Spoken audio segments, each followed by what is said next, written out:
If I can't keep my head held high enough, I'll just speak love and watch the smiles come, bring my spirits up. There's some shit I like to fix, but I still know that I'm blessed.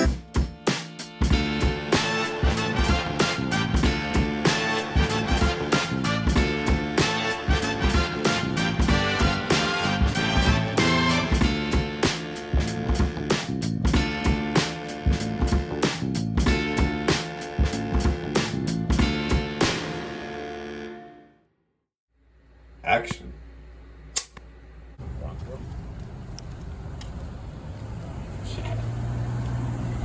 Okay, we're gonna do part 2 of the Arroyo Grande Village walk. I'm gonna cover a few more things. This episode will be short on the walk, but then I have some voiceover and informationals to add in. This is the Mason bar. It's fairly new.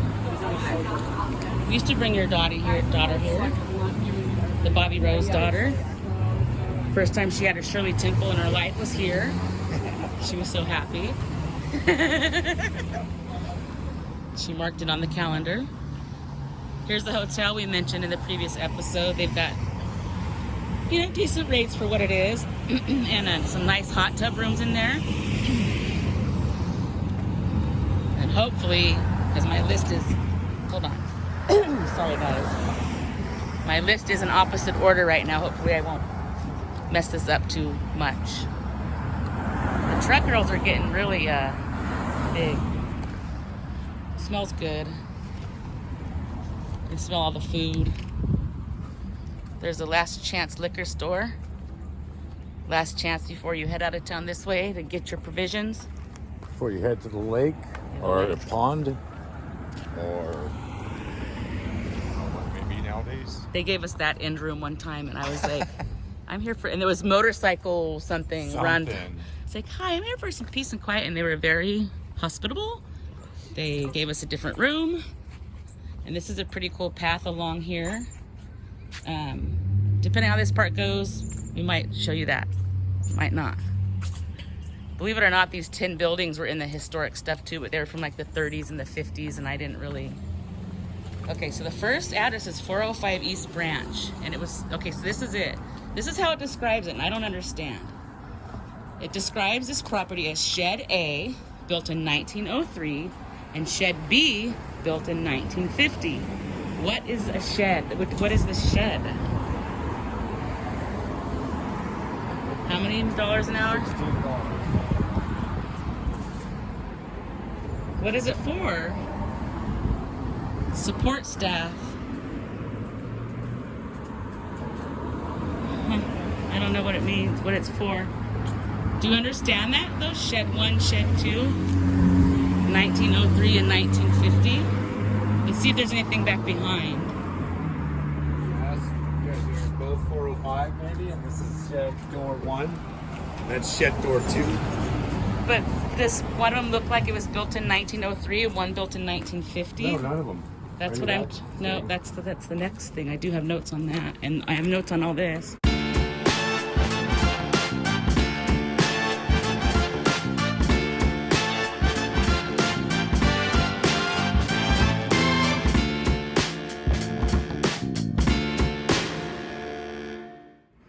Oh, maybe back here. I'm gonna see. And the next whole plot from the houses on and all that, it's all the same family, which is really interesting. The shed one though, I'm like, I've studied it and I read it and I don't get it. I don't understand. These look more shed-like. So what we're doing now is guessing, but.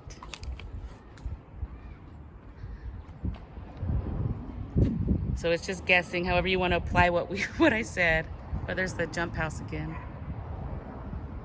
That one looks older to the right to me. But I don't know, guys.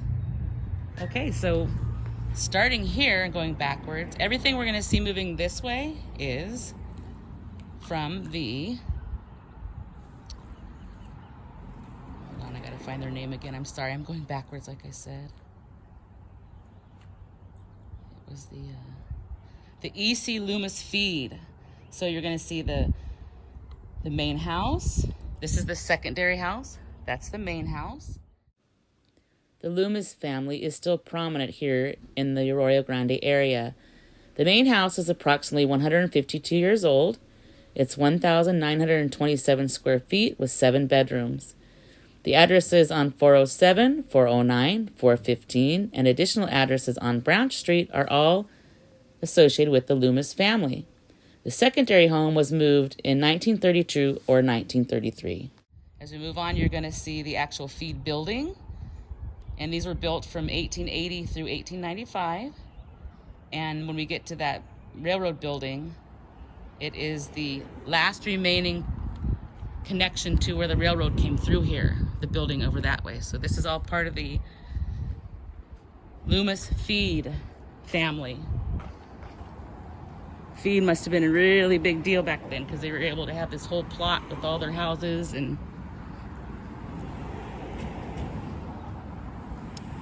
so when they talk about the secondary house, they give a range of 1895 to 1903. And what I found in my research, a lot of times they didn't really know when a house was built. They didn't know about a house date until it was put on record, either through selling it or insuring it. So until there was insurance or a sale on a lot of these properties, what? It's got a die-hard car battery hooked up to it. Oh gosh. It goes for some distance, apparently. Hopefully he showed up in there. So I just love these old Victorian houses and the gardens that they'll have on the front and the back of the houses.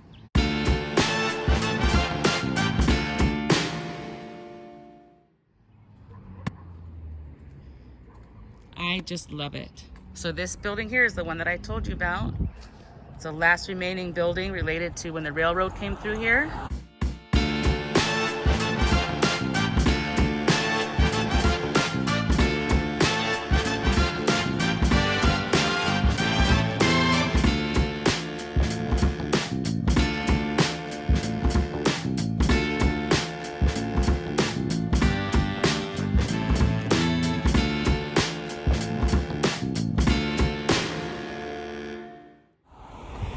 We're going to touch again on that here in a second when we go over to that little marker.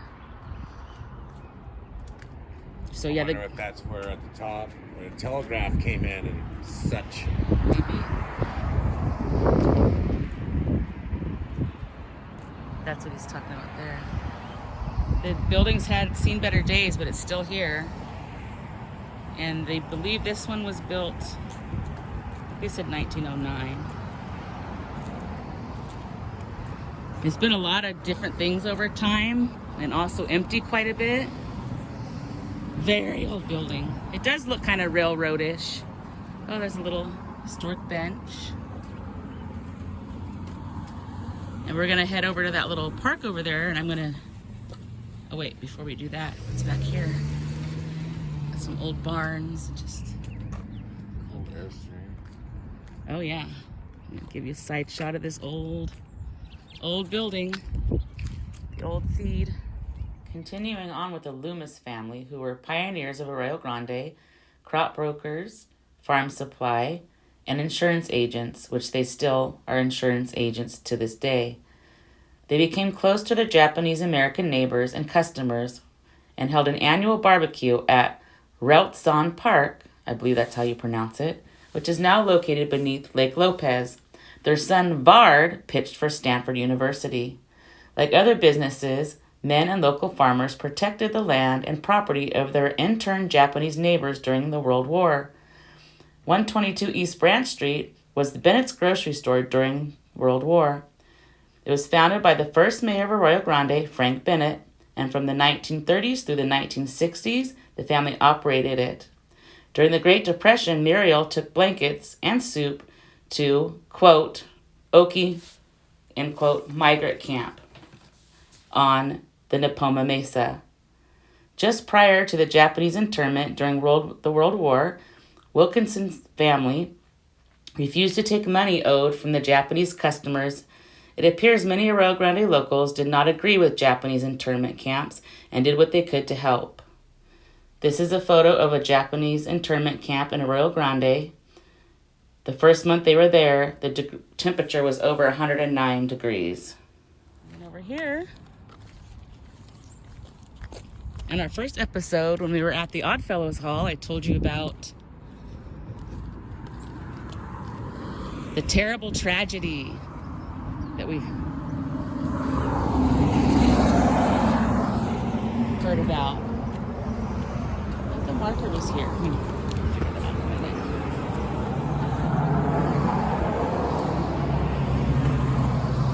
Okay, so that's like Port St. Louis. Huh. Look at, that's a picture of the intersection where we're standing right now. There's the village. See the rest of the tour we already did. There's a train coming through town. But where's the marker for the terrible tragedy? Hold on, let me look at my notes. I apologize, guys. This is backwards. I'm so sorry. Thought it was right here at this corner. We read it before the plaque. Oh, there it is. Sorry, guys. It's over here.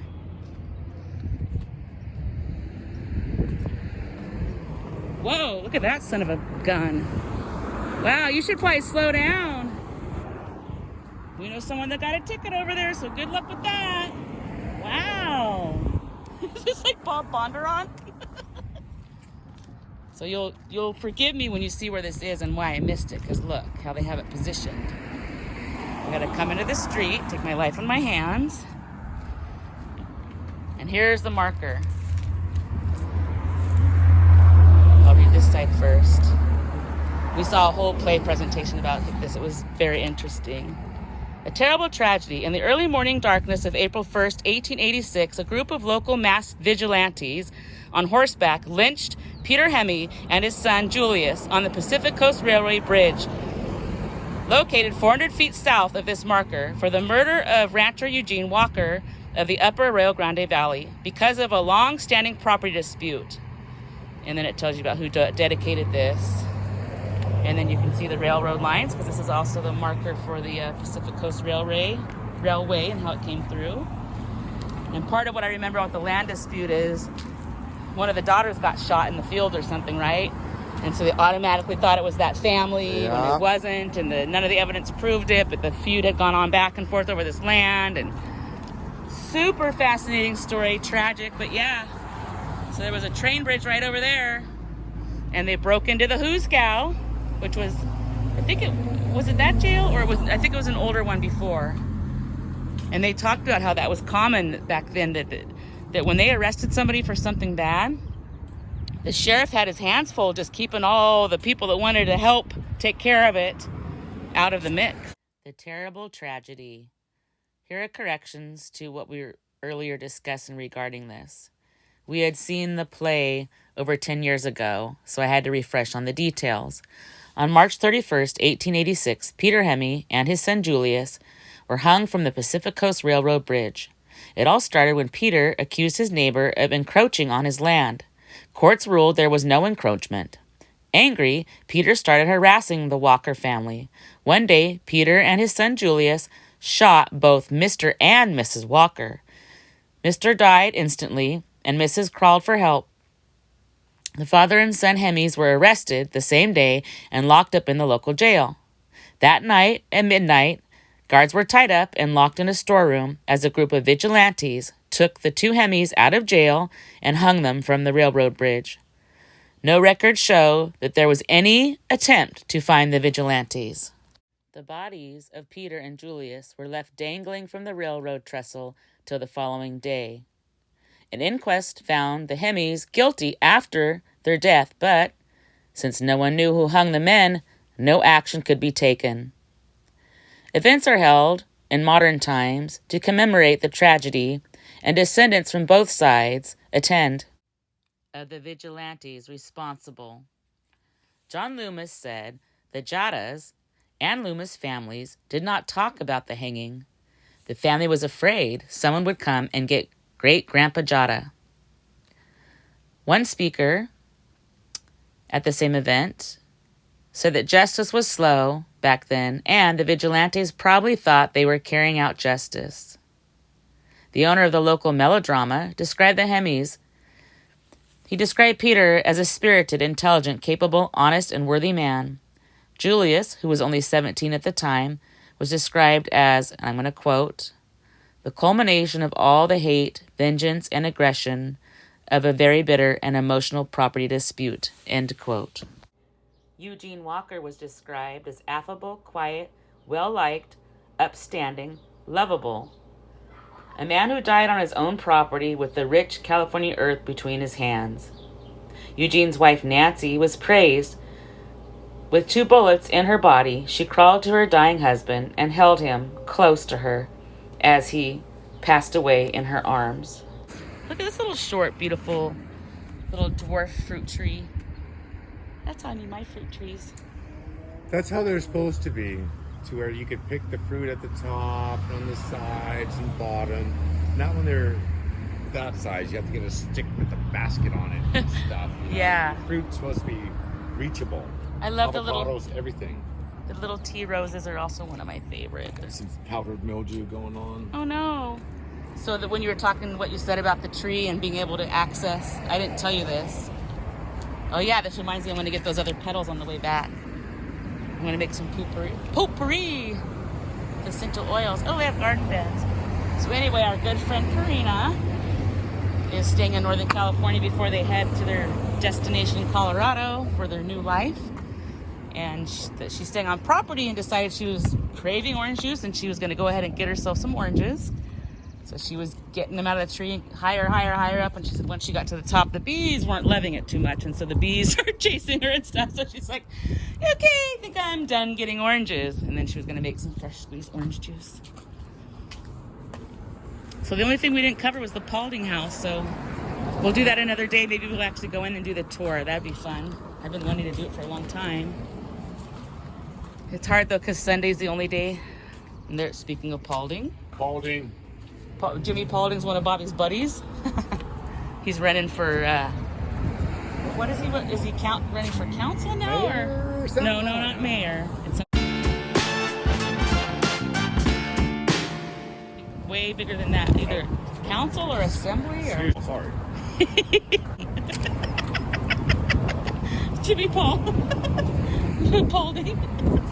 Bobby got a postcard. Oh yeah, you want to do this? Bobby got a postcard from Jimmy's people the other day, handwritten and everything. I didn't get one. Bobby did, though. Somebody's half cigarette. Ew. This is Tally Ho Creek. And this is some of the wildlife and plant life you will see on the way. And our room that we changed to, it was down here a ways, and so we overlooked the creek. I wish we could do that right now. Just go get a hot tub room, but you know, life's full of responsibilities and you can't always get what you want. You can't always get what you want. You can try sometimes, but you just might find you get what you need. Okay, and this is field sage, common rush, creeping spike rush. Yeah, you can't get rid of it. Dig it out. You can see the back side of the tin building over there.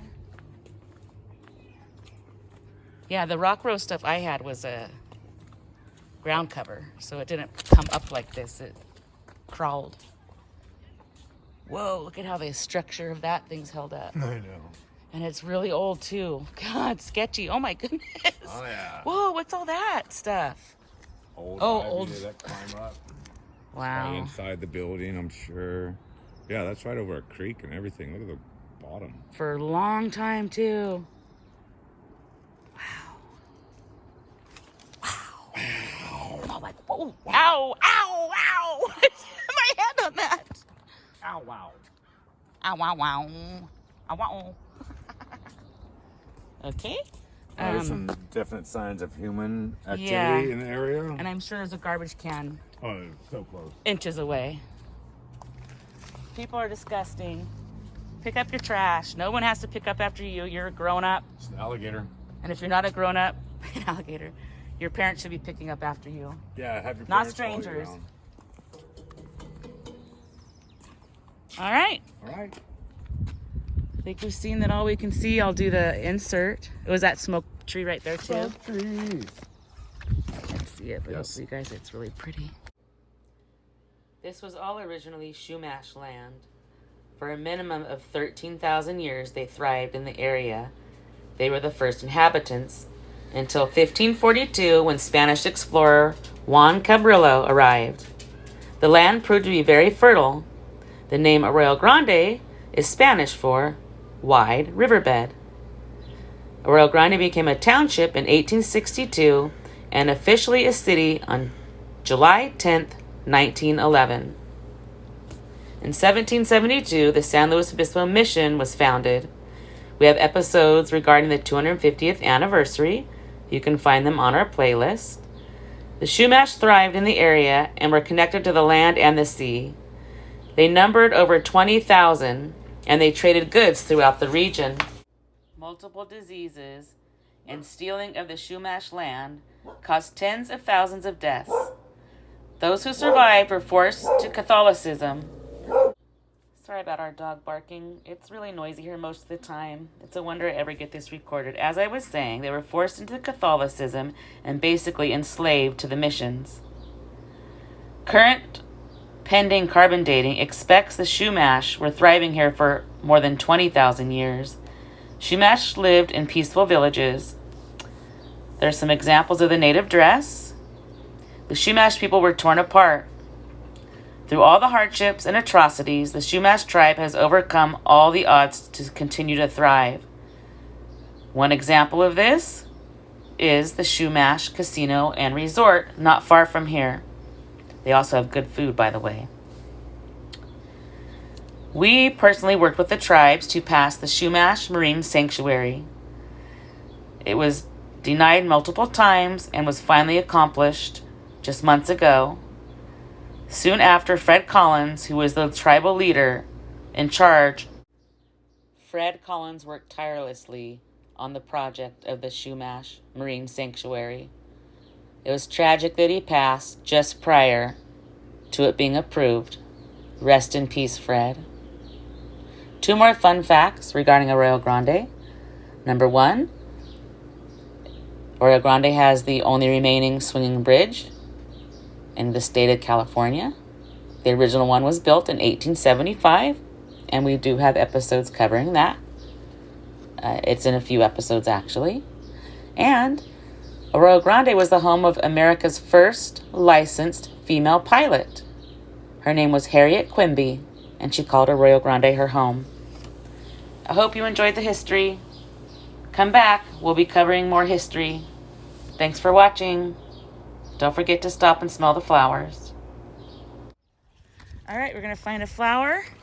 We'll do the rock rose. Oh, look at these little guys. I want to do it on these little dingle dangles. Look, they look like earrings. Oh, my earring. They look like little earrings. See, one. 1, 2, 3. Don't forget to stop and smell the flowers.